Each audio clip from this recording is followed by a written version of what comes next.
Good morning, everyone. So let's start with the fourth part of Module 5 on fiber optics and networks. So yesterday we looked at the OSI reference model, which can be used for the optical networks. And today let's move to another important concept of optical transport network, or in short, OTN. So what is OTN? It's basically a set of facilities uh, which will be using the optical fiber interconnections, and they will carry the data between network elements, the nodes.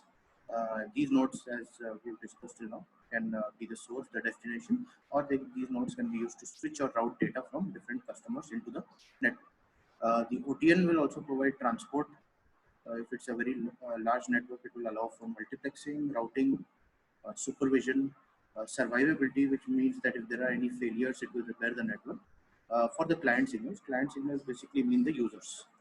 Uh, so this OTN basically is the next part to SDH and SONET, which we discussed yesterday as the synchronous optical networks, which are required. And this is the current standard used for voice and data in any PSTN. So here we have to remember that the medium used is the optical fiber. So this OTN basically will have a mix of benefits which you get from synchronous optical networks with dense WDM. Dense WDM is a kind of WDM in which the channels are placed very close to each other, and therefore you can pack or multiplex a larger number of channels within the network. Uh, this is opposite to the other type of WDM, which is known as coarse WDM, CWDM, in which the channels are placed far away. Okay? So you can see the structure of the OTN here in diagram A and diagram B, and let's try to understand what these diagrams will mean. So the OTN, as you can see in the diagram, will be described by the four layers. So we'll have the optical channel, OCH, then the optical channel transport unit, the OTU, the optical channel data unit, ODU, and the optical channel payload unit, which is the OPU. The hierarchy will support these four layers. It has to support these four layers, and will include three sections, which is the OTS, that is the optical transmission section, OMS, which is the optical multiplexing section, and the OPS, which is the optical physical section that you can see in the diagram B. Uh, Again, these sections, these three sections mentioned in the previous point, can be divided into n number of subsections. And that's why you have this subscript of K and N mentioned against each of them. So the layers and sections in the optical transport network, uh, this will be a mix of inter and intra-domain interfaces. And their job is to enable signal transmission, optical signal transmission, going from one end to the other between the source and the destination. And it may be required to regenerate the signal, where we are using electronic or optoelectronic devices. So in order to get access for end-to-end or point-to-point networking of these optical channels, we need to transparently convey the signal. And for this, the OCH layer will be employed in the structure. So you can see in the diagram where the OCH lies, and you have an optical subnetwork, you have the inter-domain interference, the OTN, then we have the intra-domain interface on top, and there are various other things which are mentioned here. The devices which we can use is the optical line amplifier, OTS, the optical cross connect or the switching device, or the OADM, optical ad hoc multiplexer, the 3R regeneration, where 3R will stand for regenerating the signal or amplifying the signal, and the client access, which is the ODU termination. So the job of this OTN will be to ensure connection rearrangement if connection is terminated somewhere or it needs to be amplified. So connection rearrangement, so that the routing becomes flexible. It's not static. It's not from one source to one destination. You can take the route between different nodes. So you can have a full or reduced optical channel activity, a full or reduced optical channel availability, which depends on the application which we are using. The OTU layer, the next layer, will give more functionality, and this will have forward error correction, which is one type of error correction which we can use, and it allows carrier operators, the service providers, to reduce number of optical devices, and you can also reduce the number of switches in the network. So the basic devices which can be reduced is the amplifier, multiplexer, or the regulator. And this will combine or mix two additional layers, as you can see in the diagram: the ODU, optical channel data unit, and the OPU, which is the optical channel payload unit. Next comes the ODU layer. This will provide the connectivity which is client independent. So independently you can connect to the network. It can also provide connection protection. So we ensure that the data is safe from one end to the other, and also the monitoring of the data. Whereas the OPU, the other layer, will enable access to payload or data information of the synchronous optical network signals. So physical sections of OTN you can interface, and based on the data which we obtain from the OTS, OMS, and OPS, you can mix all this data and interface them. So one example is what I have mentioned here. The OTS provided required information about optical transmission functionality for signals to travel through fibers, and this necessary switching operation can be also obtained from the OTS. Next comes the OMS section, the optical multiplexing section, and this basically gives us the method of networking for any multi-wavelength optical signal. So you have n number of wavelength signals which are available, and so the OMS will be used to provide a solution, a networking solution to many wavelengths which are available. The OPS section, it will describe the characteristics of the physical section, that is the optical fiber, and it does this so that it can provide reduced functionality, and it can get rid of those sections which are not required to establish interface between two domains. So again, I have mentioned an example here. A reduced functionality can be achieved by directly taking or adapting OPS into the OCHR functions. So both OMS and OTS are not necessary, so they are basically doing kind of the same job. And this is applicable if you are using the inter-domain interface. And this is shown in diagram B and C. The diagram B is in the previous slide, and diagram C is shown. So these will be the functionality here. Let's move to the next slide.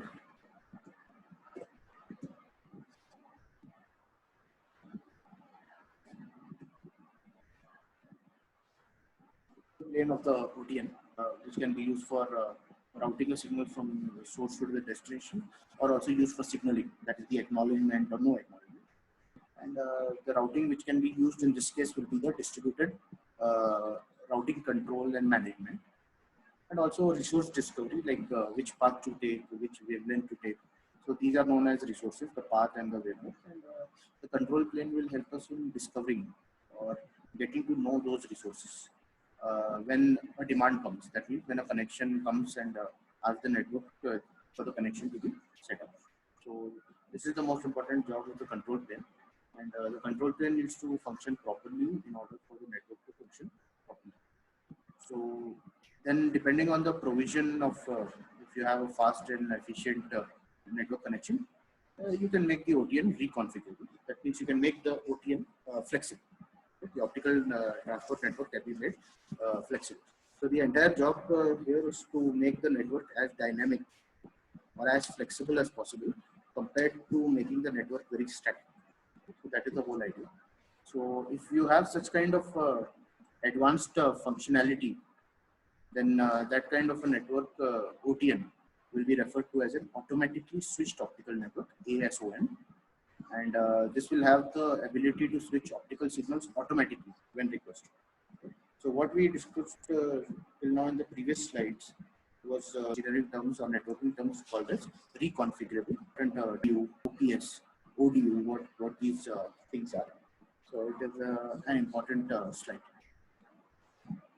So next, let's move to how it basically works. So let's try to go ahead and see what are the other factors here.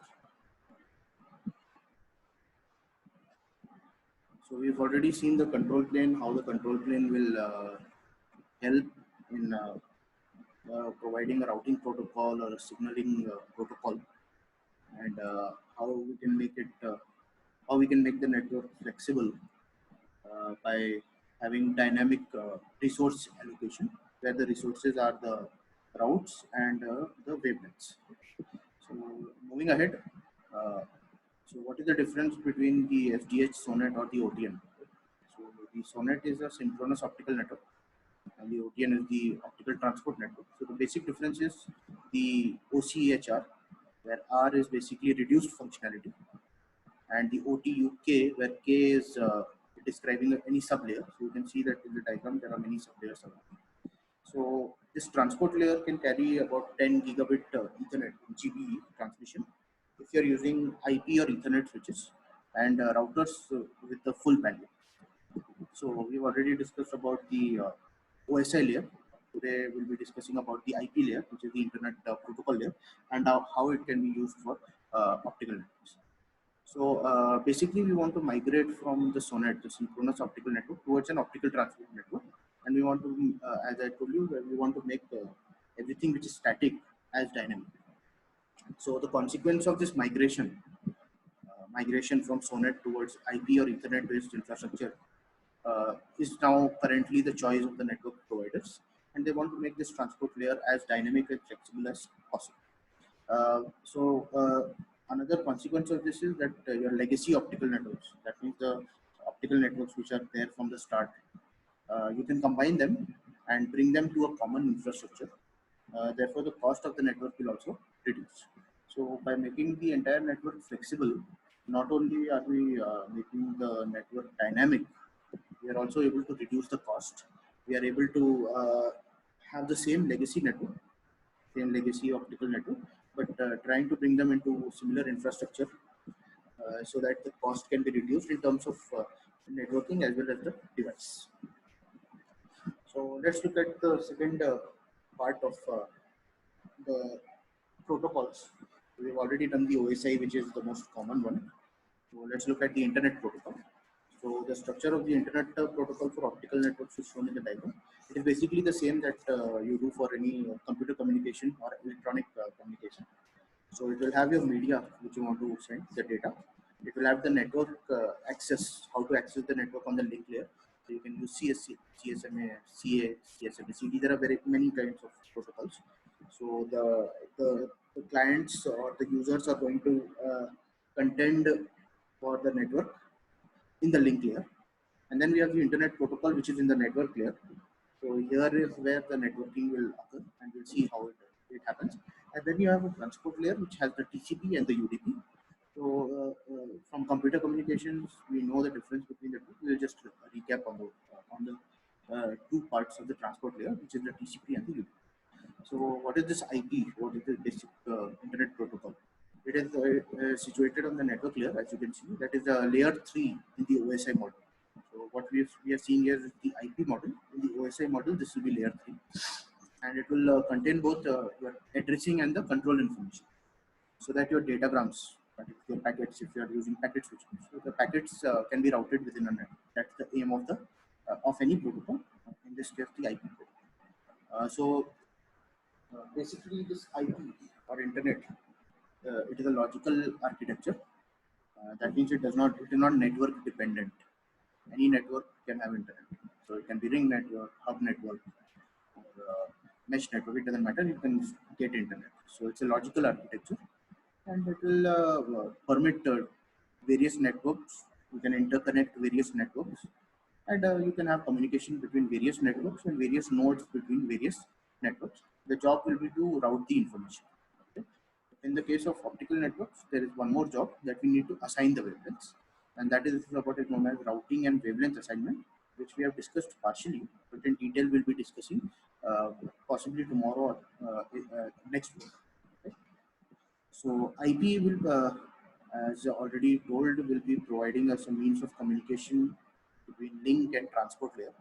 Right? So it is the layer in between the link layer and the transport layer. So it will provide us a communication between those two layers. And you're already aware from the communication networks that internet is basically a virtual connection, and this is established between nodes which need communication, and you can combine this IP with higher level protocols, which is the TCP or the UDP, Transmission Control Protocol, or the User Datagram Protocol. For the role, for much of it, we prefer the TCP IP over UDP IP, because UDP does not guarantee reliable delivery of the data. It does not tell us that your data will reach the destination, whereas TCP ensures it, because it will encapsulate the data from link layer protocol such that Ethernet. So in general, for most of the networks, we prefer TCP/IP. We also provide us an acknowledgement, whereas UDP does not do that. So the Internet Protocol will provide us the rules for function of signaling and routing. Routing will be to send data from source to the destination, whereas signaling will be to whether to get an acknowledgement back or not. And the single operation, signal operation, this is used to transmit and receive the data or signals from the optical nodes. So here we can use two kinds of protocols, which we'll be discussing later on in switching protocols. It is known as the MPLS, multi-protocol label switching, or GMPLS, which is generalized multi-protocol label switching. So there are other kinds of switching as well that we are already aware of, like the circuit switching, packet switching. A very new trend these days is the burst switching. So we'll be discussing that in regard to optical networks. The various routing protocols which we can use is the shortest path routing, or the open shortest path routing, Bellman-Ford, which uses a table. You can also use the Dijkstra's algorithm, which is one and the same. The BGP, the Border Gateway Protocol, the Intermediate System Protocol. So these are the different routing protocols which we use. There's also wavelength assignment strategy which can be done. So we can use first fit wavelength, where the first wavelength which is available can be assigned to the user. You can use the last fit wavelength, where the last wavelength remaining can be assigned to the user. A random fit, where amongst the available wavelengths, you just pick any wavelength random and assign. There are different kinds of wavelength assignment algorithms also which can be provided. So let's look at the generic structure of this Internet protocol when it comes to WD. So we have done Internet protocol for electrical systems. Now let's see how this can be enhanced for the optical networks. So we've shown the generic stages. The first generation uses ATM. ATM is the asynchronous version of transmission. We discussed that yesterday. And it will carry the IP packets, and therefore that kind of a network is known as IP over ATM. So we have Internet protocol, and the networking strategy used is the asynchronous transfer mode. And obviously, we discussed yesterday that asynchronous transmission is not of much use. Therefore, IP over ATM is not very popular. In fact, currently it is not being used at all. Compared to IP over ATM, network providers have opted for using FTH or SONET directly without even using internet. The reason why ATM is not that popular, and hence IP over ATM is not that popular, is because the overhead need, or the overhead requirement in the cell structure. If you remember the cell structure, apart from the payload and data, we also have a header. So that requirement, with the overlap of IP packets, it makes the size of the cell of the ATM much larger. So therefore the bandwidth occupation in ATM is much larger. So for that reason, ATM is not that popular. So like I said, network providers want to run Internet protocol over SONET directly, which is known as IP over SONET.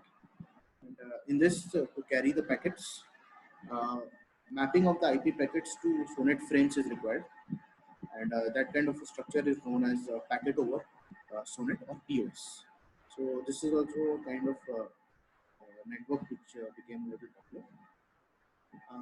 So the IP frames, how we can structure them, how we can map them. You can use a point-to-point protocol in which data segment is tagged into the packets and then encapsulated. The framing information is then added in the next stage. And in the final stage, data is mapped synchronously over the SONET file. So this kind of saves the bandwidth. And in the second stage, we will have three tiers, which will comprise of IP, a thin layer of SONET, and dense WDM. So dense WDM, as I told you, is a WDM strategy where the channels are packed very close to each other. So in a DWDM, you can have a multiplexing of close to 128 channels, that is 128 users, compared to coarse WDM, in which the channel numbers or number of users is restricted to about 64. So, but there is a trade-off. More the number of users, uh, the closer they will be, and the interference will be more. So the strategies to be used have to be much better. In coarse WDM, the channels are far away. Interference is less, but bandwidth is less. So there is a trade-off. Uh, so the internet protocol, which is to be used for the optical network, is basically using the SONET, but it has been found to be not that bandwidth efficient when it comes to IP packet transfer. So the reason for that is the SONET basically uses synchronous TDM, and TDM, as you are aware, is basically a static structure or a static mechanism. And the idea that we have here is to make the network dynamic. Right? So in that regard, SONET also doesn't help us much, even though it saves the bandwidth and it is synchronous, but it does not make the system dynamic or flexible. Right? And we already know what TDM does. Each time slot will occupy, and in that time slot you may not have data to transmit. Therefore, that's a waste of capacity. Uh, Therefore, there are better techniques, but they cannot be clubbed together with SONET. Right? So the other thing that we can do is use a multiplexing technique called statistical multiplexing technique, where bandwidth is not assigned if the user has not requested. So this makes the network flexible. Whenever the user is going to ask for bandwidth, the bandwidth will be allocated. If the user is not having any data, then the bandwidth is not going to be. So this somewhat makes the network dynamic. So you still see that there is a thin layer of SONET present in the second stage, and that is basically used to switch over from WDM to DWDM. So this SONET, even though it is not making the network flexible or dynamic, it still helps it to make a coarse WDM into a DWDM. That means more channels or users can be packed into this WDM. So that's the use of the thin layer of SONET, which is still being used there. Uh, then you have the final stage where which is considered more useful, where IP is directly mapped onto DWDM. So in this case, we do not require any SONET at all. Right? So from the start itself, when we are constructing, so to say, or designing a WDM network, we ensure that we use tunable tunable transmitters like lasers or LEDs, and tunable receivers which can operate at a certain wavelength, or which are tuned to a certain wavelength. And with all that, we can directly multiplex n number of channels, a large number of channels, and make the WDM network a dense WDM network directly. Therefore, we will not require SONET in this case. And then you map that DWDM directly to the internet protocol. Right? So in the third stage, you can see that there is complete removal of ATM. So asynchronous part of transmission is removed. We've also removed SONET. Therefore, the static part of the network is removed. And you produce what is known as the IP over DWDM, or in short, IP over WDM, which is being used a lot. And this gives us a lot of sophistication, so to say, because it makes the network completely dynamic, and it also helps in making the entire process synchronous. So we don't have to really worry about the clock of the signals and all other kind of things which we encounter in ATM. Right? So the third stage of this deployment, that is IP over WDM, is the one that is being used currently. It's become very popular, and the current trend is that the electronic processing is also removed. And once you have removed the electronic processing, uh, the delay to convert optical signals into electrical signals is also removed.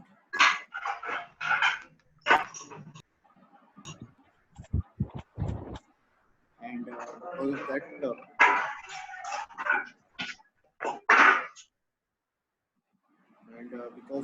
because of that, you can directly have optical or photonic switching, and the entire process remains in the optical domain itself. So that is currently being known as photonic switching, and a lot of work is being done on photonic switching right now. Uh, then we come to the internet protocol over physical layer, and what are the traffic flow patterns. So traffic can be of two types. Traffic basically means the demand. So this demand can be of two types. It can be a static demand or a dynamic demand. In static demands, the network provider already knows what is the demand beforehand, before establishing the network. So that's an easy scenario. Whereas you have the next one, which is dynamic traffic, in which we are not aware of the bandwidth requirement of the user. So the current type of networks in which we are customers is also dynamic, because we don't know what is the bandwidth usage we require. So considering that the internet protocol is running directly over WDM, so the most important goal of optical networking has become that we further want to improve or develop this uh, IP over internet protocol, and therefore the newer structure of IP over optical transport network has evolved. So we can see that the various diagrams which are shown here, we can have a local access, which is the LAN structure. You have an IP router, which is an internet protocol router. You have the OEO converters, which are the generators, and you have WDM on the other side, where the left hand side is basically the transmitter part, and the right hand side is the receiver part. So you can have local access like that. You can also have optical bypass. That means you don't want to enter that network and just optically bypass the entire network. So in that case, we require switching, which can be done using an optical cross connect. You can see the optical cross connect in diagram C and D. And in that case, you have an IP router, which is used on top, and the OEO converters have also moved on the top, which is basically showing that this kind of a network is a bigger network. And then you have finally diagram E, where you can see that optical packet or burst switching is used. So we're going to discuss this packet and burst switching for optical networks a little later. So these kind of structures can be used. So the routers are directly interconnected with high capacity P2P WDM links. Point to point means between source to destination. So the entire traffic is processed in the router itself. So every node in the network has this capability of processing the signal at the node itself. So the node becomes a router. You can do this at the packet level. The packets are being transmitted, and you can convert the optical signal to electronic domain, extract the packet from the signal stream, amplify them if you want, or just bypass them. So most of the traffic in these kind of scenarios is processed by the router, and this is known as the transit traffic, and this is indicated in figure B. Next, we have the IP over WDM architecture, which utilizes high capacity high capacities of the router, and this will give you high efficiency, high throughput. But the problem is the routers are very power consuming. So that is the trade-off, the basic trade-off in communication, bandwidth versus power. So at this router level, you can handle the packets, and it will improve the utilization of the links, because we'll be forced to use statistical multiplexing here. But it will increase the delay and also increase the packet loss. Therefore, the network becomes a little inefficient. Uh, it will also introduce some scalability issues. That means once the network is deployed, adding newer components once these existing components become bad, so to say, will not be possible, or it will be very difficult. So scaling the network and the traffic becomes a problem. And the number of high-speed ports which we want to have in the future will be very, very, very restricted. So can also have a structure in which is shown in figure C. Here you have a node. The signal is not terminated there, and it is forwarded by a router at the packet level after the conversion.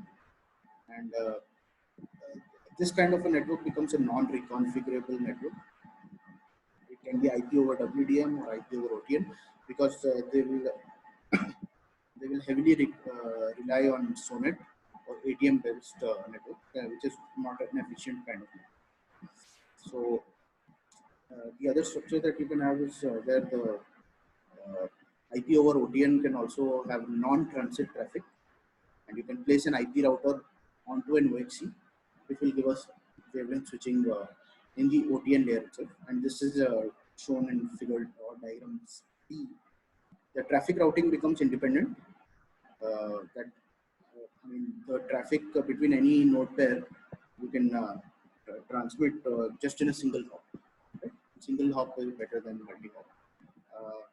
And this transit traffic can also be switched in the optical layer itself instead of forwarding them to routers, converting them to electronic domain, and that will incur delay. So in diagram D, as you can see, the entire signal can be kept in the optical domain itself. So this optical bypassing, which will obviously require the OXCs, it is important. It will reduce the traffic load, and therefore the routers will receive lesser load. And once they receive lesser load, the packet delay and the network congestion will also reduce. So you can have an advanced version of IP over optical switches where packets can be switched in the optical domain itself, and you can use the optical packet switching or the optical burst switching. This is shown in diagram E, and the switching aspects of packet and burst switching we will be discussing later on. However, even in these cases, currently, it is seen that for regeneration, you may require the optical to electrical conversion. So that cannot be completely, we cannot get rid of it completely. Right? But the network becomes dynamic, the throughput is high, and better things can be done with the network.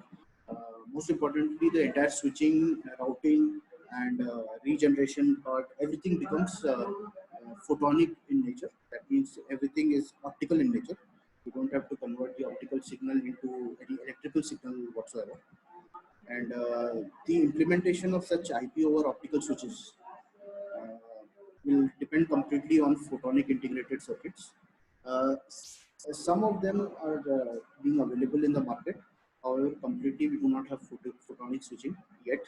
Therefore, at certain points, the optical service providers have to depend on electrical devices, so to say. So the most important of them is the OEO converters or semiconductor optical amplifiers, which will work on semiconductor concepts. Uh, they will be used to amplify the signals. So they will receive the optical signals, use semiconductor methods to convert them into the electrical counterpart. And if the level of the electrical counterpart signal is much lesser, then the amplification will take place, whose function is basically the same as the operation of a laser. Once the signal is amplified, the job of the converter, the SOA, will be to reconvert it back into the corresponding optical signal. And once that is done, then the signal can transmit. So these kind of networks in which everything remains optical, the wavelength paths, the route which we choose, these can be routed dynamically. So you don't have to prefix a path. The path can keep changing from one node to the other. And, this can be done in a manner which is integrated and very highly reconfigurable or flexible. So, in the past 5 to 6 years, many aspects of photonic switching, flexible optical networking, and so on have been demonstrated. And what is sought from the current network providers is that the integration of Internet Protocol, which is used for electrical domain, TCP/IP, can also be used for the optical switching technology. And it is known that this will evolve in the coming 5 to 10 years.